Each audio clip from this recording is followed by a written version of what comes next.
powered by ITIL.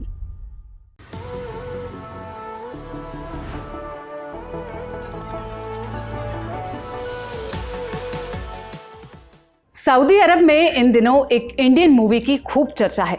नाम है आदू जीविथम, the goat life. कहा जा रहा है कि इस फिल्म ने सऊदी के लोगों को बेवजह बदनाम किया है। IMDb में फिल्म के रेटिंग वाले सेक्शन में जाएंगे तो फिल्टर बाय कंट्री करने पर आपको दिखाई देगा कि सऊदी अरब के 90% दर्शकों ने फिल्म को 10 में से 1 रेटिंग दी है। इतना ही नहीं, मिडिल ईस्ट के मुद्दे पर फोकस रखने वाली न्यूज़लाइन मैगजीन के अनुसार सऊदी सोशल मीडिया में इन दिनों फिल्म के खिलाफ #GoatLife_does_not_represent_us and #Saudi is a red line जैसे हैशटैग्स चल रहे हैं। मामला यहीं तक सीमित नहीं है। फिल्म में एक महत्वपूर्ण किरदार निभाने वाले एक्टर अल बलूशी को निशाना बनाया जा रहा है। एक दूसरे एक्टर आकिफ नजीम ने फिल्म में अपने रोल के लिए माफ़ी मांगी है। इस हंगामे की आखिर वजह क्या है? वजह है आदू जीविथम। ये एक ऐसे भारतीय की कहानी है जो काम के वास्ते सऊदी पहुंचता है और गुलाम बन जाता है। लोगों का कहना है कि सऊदी की ये गलत इमेज दिखाई जा रही है। हालांकि फिल्म की कहानी असली जिंदगी पर बेस्ड है। क्या है फिल्म में दिखाए गए शख्स की असली कहानी? सऊदी में गुलामी का इतिहास क्या है? ये सब जानेंगे आज के एपिसोड में। नमस्ते, मेरा नाम सोनल है और आप देख रहे हैं तारीख। कहानी शुरू होती है नजीब मोहम्मद नाम के एक शख्स से। साल था 1993। केरला में मजदूरी करके पेट पालने वाला नजीब बेहतर जिंदगी की तलाश में था। केरला से बहुत से लोग खाड़ी के देश जा रहे थे। नजीब भी जाना चाहता था। ऐसे में उसकी मुलाकात हुई एक एजेंट से, जिसने नजीब को बताया कि सऊदी में उसे एक सुपरमार्केट में सेल्समैन की नौकरी वो दिला देगा। नजीब तुरंत तैयार हो गया। उसे मुंबई ले जाया गया। वहाँ वीज़ा दिलाया गया। बदले में नजीब से 50,000 रुपए की मांग हुई। नजीब के पास पैसा नहीं था। पुश्तैनी ज़मीन बेचकर उसने पैसा इकट्ठा किया। वीज़ा मिलते ही नजीब को सऊदी जाने वाली एक फ़्लाइट में बिठा दिया गया। नजीब सऊदी पहुँचा। वहाँ एयरपोर्ट में उसे एक शख्स मिला और वो उसे अपने साथ ले गया। साल 2018 में द न्यूज़ मिनट से बातचीत में नजीब ने बताया, एयरपोर्ट से 2 दिन की यात्रा थी। उसी समय मुझे समझ आ गया कि कुछ न कुछ गड़बड़ है। नजीब को एक सुदूर रेगिस्तानी इलाके में ले जाया गया, जहाँ उसे पता चला कि उसे अब यही काम करना है। काम क्या? बकरियाँ चराना।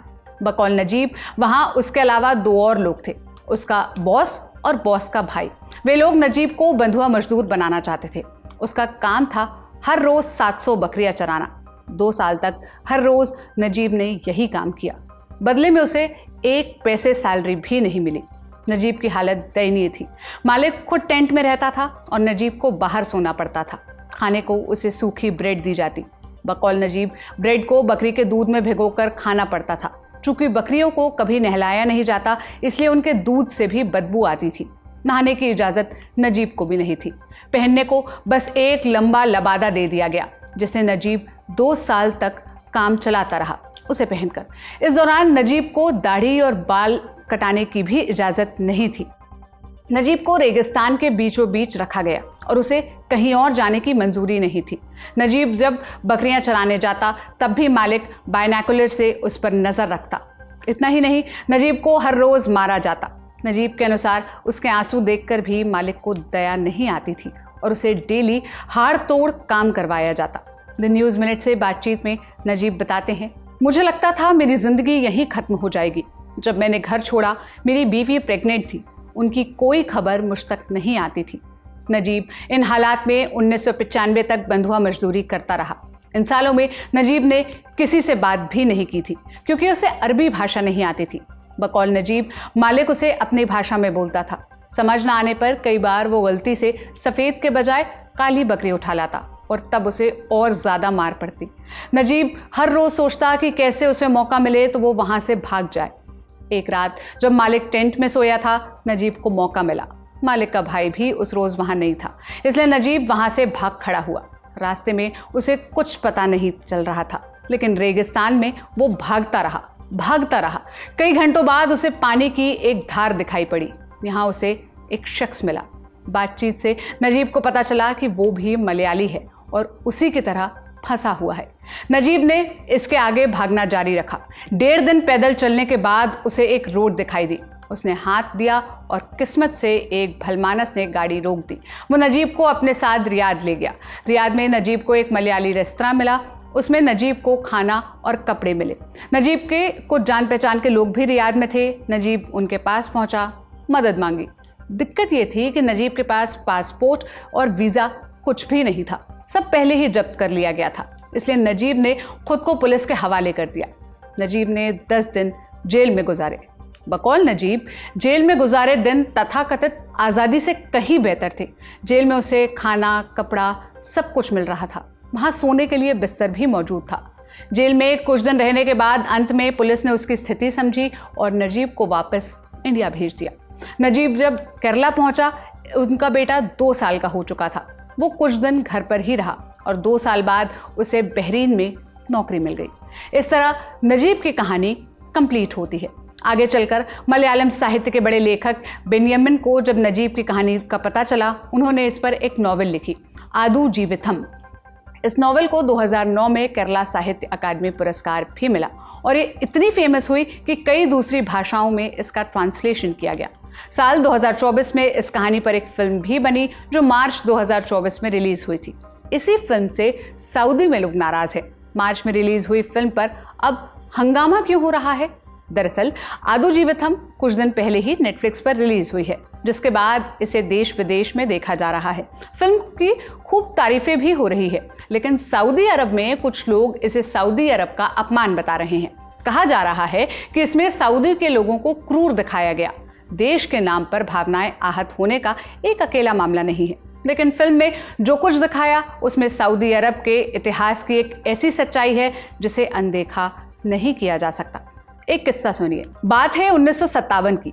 सऊदी अरब के किंग सऊद अमेरिका के दौरे पर गए थे। इस दौरे पर वहां बहुत हंगामा हुआ क्योंकि किंग सऊद के साथ चल रहे उनके बॉडीगार्ड्स असल में वो लोग थे जिन्हें गुलाम बनाकर रखा जाता था। हम जानते हैं कि इंसानों को गुलाम बनाए जाने का एक लंबा इतिहास रहा है। 19वीं सदी तक ब्रिटेन और अमेरिका जैसे देशों में गुलामी लीगल थी। 1807 में इंग्लैंड में एक कानून पास कर गुलामी को गैर कानूनी बना दिया गया। वहीं अमेरिका में 1865 में गुलामी को कानूनी मान्यता मिलनी बंद हुई। इसके बरक्स सऊदी अरब में 1962 तक गुलामी को मान्यता मिली हुई थी। अफ्रीका से लोगों को गुलाम बनाकर मिडिल ईस्ट लाया जाता और गुलामी की ये प्रथा हजारों साल पुरानी थी। जब यह इलाका ऑटोमन साम्राज्य के कंट्रोल में था, तब भी यहाँ जमकर गुलामी का व्यापार होता था, जो प्रथम विश्व युद्ध के बाद भी जारी रहा। सुजैन मायर्स की किताब slavery in the 20th century the evolution of a global problem के अनुसार मिडिल ईस्ट के शासक गुलाम औरतों को तोहफे में देते थे। नवंबर 1948 में दुबई के शासक ने सऊदी के किंग सऊद को कुछ गुलाम औरतें तोहफे में भेंट की थी। बदले में किंग सऊद ने एक कार और 10,000 रियाल गिफ्ट किए थे। इतना ही नहीं, संभ्रांत अरब परिवारों के बच्चों के पास अपने गुलाम होते थे जो उनके साथ ही बड़े होते और उनके नौकरों की तरह ही काम करते थे। गुलाम का ये चलन सऊदी अरब में विश्व युद्ध के बाद भी जारी रहा। ब्रिटिश और अमेरिकी प्रेशर के चलते सऊदी के शासकों ने कई बार वादा किया कि वो गुलामों का आयात बंद कर देंगे, लेकिन यह प्रथा बदस्तूर जारी रही। सेकेंड वर्ल्ड वॉर के बाद यूनाइटेड नेशन की स्थापना हुई। यूएन में पेश एक रिपोर्ट से पता चला कि अरब में उस समय भी 50,000 से ज़्यादा लोग गुलाम बनकर रह रहे थे। 1955 में फ्रेंच सरकार की एक रिपोर्ट में दर्ज था कि अरब में इस समय भी 20,000 रियाल की कीमत पर औरतें बेची जा रही थी। अधिकतर इन औरतों को शादी के बहाने लाया जाता था और उसके बाद गुलामी में धकेल दिया जाता। पुरुषों को गुलाम बनाकर काम कराया जाता। सऊदी सरकार पर गुलामी को रोकने का प्रेशर था। चूंकि अमेरिका के सऊदी अरब से निजी हित जुड़े थे, इसलिए यूएन के प्रेशर का भी सऊदी पर कोई असर नहीं पड़ा। अंत में 1961 में जब जॉन एफ कैनेडी अमेरिका के राष्ट्रपति बने, उन्होंने सऊदी अरब पर गुलामी रोकने का प्रेशर डाला। अमेरिकन और इंटरनेशनल पॉलिटिक्स में ये मुद्दा इतना तूल पकड़ चुका था कि सऊदी किंग को 1962 में एक डिक्री जारी करनी पड़ी, जिसके तहत गुलामों की खरीद फरोख्त को पूरी तरह गैर कानूनी बना दिया गया। यहाँ से आगे गुलामी आधिकारिक तौर पर पाबंदी लग गई गुलामी पर, लेकिन एक नया सिस्टम शुरू हुआ जिसे कफाला सिस्टम कहा जाता है। कैसे काम करता है ये सिस्टम? साल 2008 में ह्यूमन राइट्स वॉच की एक रिपोर्ट के मुताबिक कफाला सिस्टम के तहत मिडिल ईस्ट का कोई शख्स एक फॉरेन वर्कर को स्पॉन्सर कर सकता है और उसे काम करने के लिए सऊदी अरब ला सकता है। कफाला सिस्टम में एम्प्लॉयर को कफील कहते हैं, जिन्हें सरकार स्पॉन्सरशिप का परमिट देती है। ये कोई भी हो सकता है, फैक्ट्री या किसी कंपनी का मालिक। परमिट के जरिए ये विदेश से लोगों को लाकर अपने यहाँ नौकरी पर रख सकते हैं। ये सिस्टम मिडिल ईस्ट के कई देशों में लागू है। 1970 के बाद इसी सिस्टम के तहत हजारों लाखों लोगों को मिडिल ईस्ट काम के लिए ले जाया गया। इसमें भारत के भी लोग शामिल थे। इस सिस्टम से लोगों को काम तो मिला, लेकिन एक बड़ी दिक्कत यह है कि कई बार इस सिस्टम का फायदा उठाकर लोगों का शोषण होता है।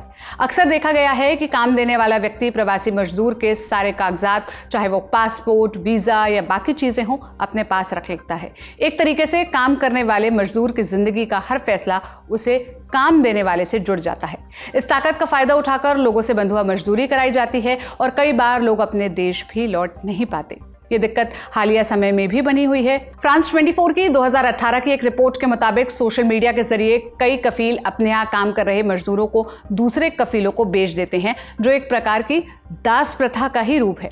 यहाँ नोट करना जरूरी है कि हाल के समय में सऊदी सरकार ने इस मामले में कुछ जरूरी कदम उठाए हैं।